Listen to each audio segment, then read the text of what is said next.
Platinum Luvio today. This is CBS LA Mornings. Good morning to you. Thanks for waking up with us this Wednesday, May 27th. I'm Chris Holmstrom. And I'm Rachel Kim, and for Kalina Serenos this morning, here are your top stories. GKN must be held accountable for their role in this incident. Evacuees are cleared to go home as the chemical tank emergency ends in Garden Grove. Fear has now turned into anger, and residents are going after the company they say is responsible for the crisis.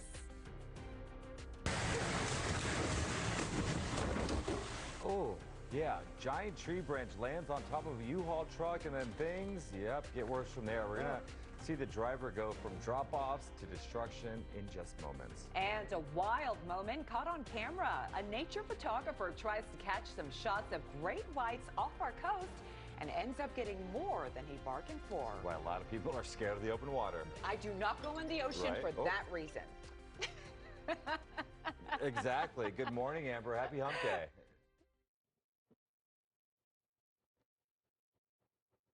I did too. Yes. I did not. But I was cold this morning. I'm like, what's going on?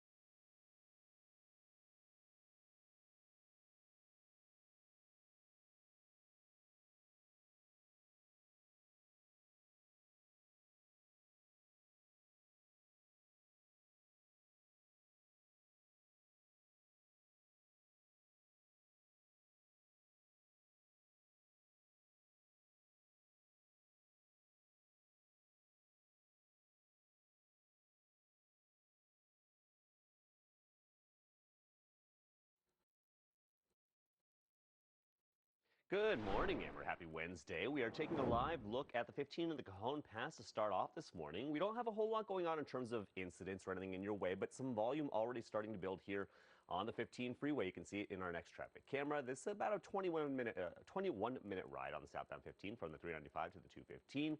We also have some Caltrans work in the Inland Empire. It's just the transition road on the eastbound and westbound 10 to the northbound 15 that are closed there in Ontario.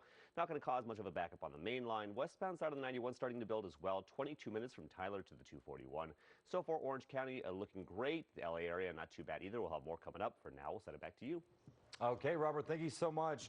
The danger appears to be over from a chemical tank in Garden Grove. But now residents and local leaders are turning their anger to the company they're holding responsible for days of fear and uncertainty spent outside their home. Our Tina Patel is live at the Emergency Command Center in Cypress with what happened at a city council meeting last night. Good morning, Tina. Good morning. Well, as you can understand, there is relief that this crisis is finally coming to an end. Officials say there is no longer a threat of an explosion, fire, or chemical leak. Here's part of the announcement they made yesterday, saying that they have been closely monitoring this chemical tank.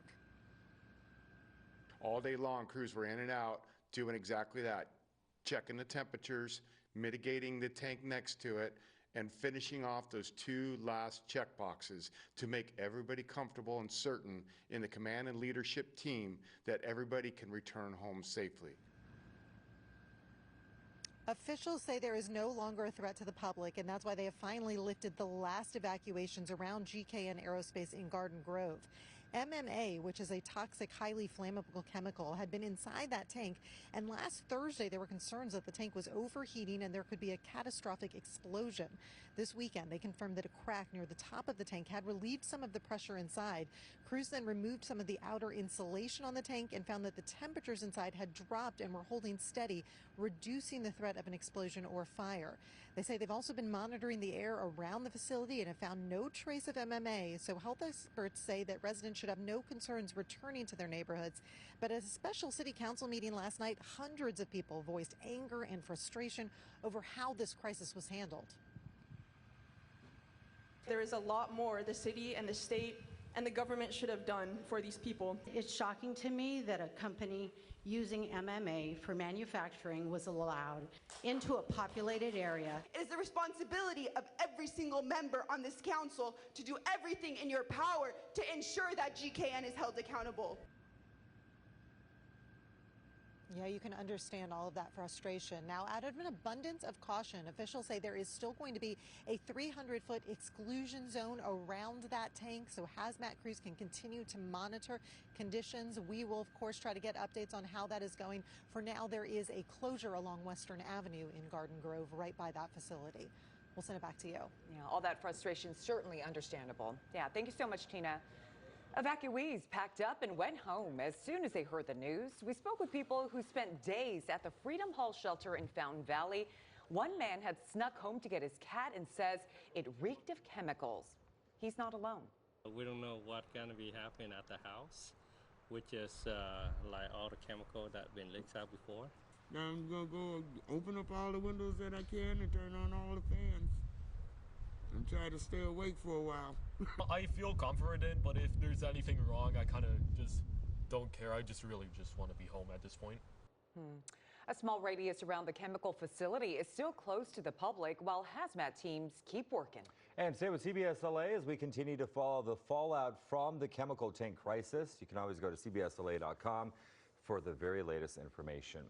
One worker is dead, 9 others are missing after a deadly implosion at a packaging facility in Washington state.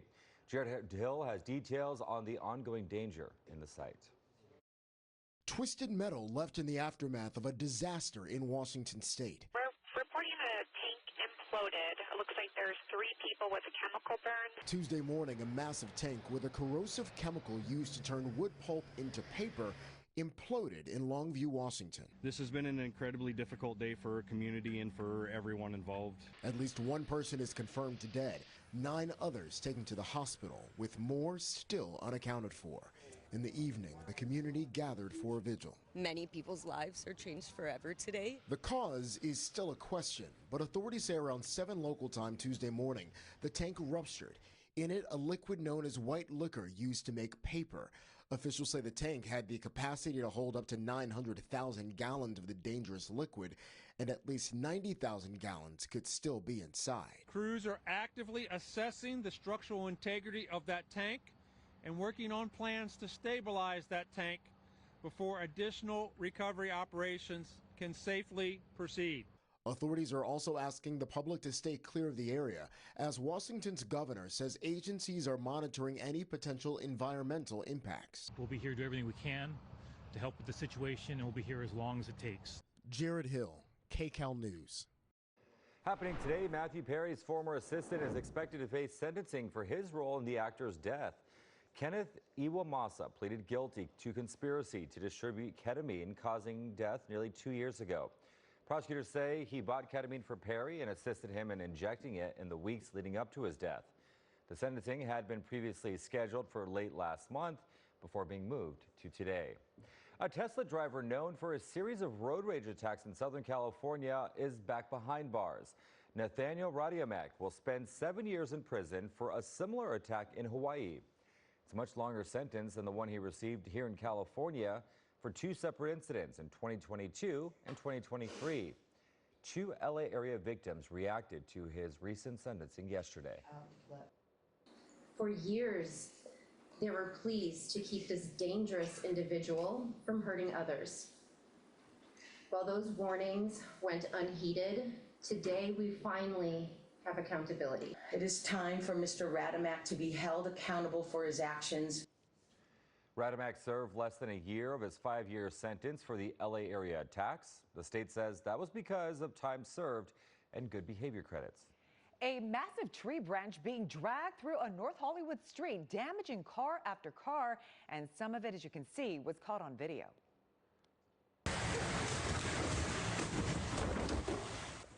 You can hear that branch scrapping that car. Oh, this is painful. One man says he was sitting inside his Prius when he saw the branch barreling toward him.